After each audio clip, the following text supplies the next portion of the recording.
আসসালামু আলাইকুম। সংসদ ভবনের ভেতরে ছাত্রদেরকে গণকবর দেওয়া হয়েছে। যে কয়দিন নেটওয়ার্ক ছিল না, ওই সময়ে ছাত্রদেরকে মেরে লাশ গুম করা হয়েছিল সংসদ ভবনের ভেতরে।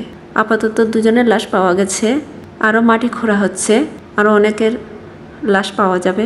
এটা ভাবতেও অবাক লাগে যে একজন মুসলিম শাসক, একজন মুসলিম সরকার কিভাবে এরকম নিষ্ঠুর হতে পারে। তাকে দেখলে মনে হয় না সে এতটা নিষ্ঠুর। সে যে এত ভালো অভিনয় করতে পারে, তার অভিনয় দেখে আমরা সবাই ভুলে গেছিলাম। সে এত নিষ্ঠুর হতে পারে আমরা সবাই কেউই ভাবতে পারিনি। এই ছাত্রদের জন্য, এই ছাত্র আন্দোলনের মাধ্যমে এই স্বৈরাচার সরকারের পতন হয়েছে। আলহামদুলিল্লাহ, এই ছাত্রদের জন্য স্বৈরাচার সরকারের হাত থেকে আল্লাহ আমাদের দেশকে, দেশের মানুষকে রক্ষা করেছে। যে এই ছাত্ররা এই আন্দোলনে শহীদ হয়েছেন, দেশের জন্য নিজের জীবনকে বাজি রেখে যুদ্ধ করেছেন, তাদের সবাইকে জান্নাতুল ফেরদাউস নসিব করেন। আমরা সবাই তাদের রুহের মাগফিরাতের জন্য দোয়া করব। যেই ছাত্ররা এই আন্দোলনে নিহত হয়েছেন, শহীদ হয়েছেন, আল্লাহ তার পরিবারের সবাইকে যেন শান্তিতে রাখেন, ভালো রাখেন।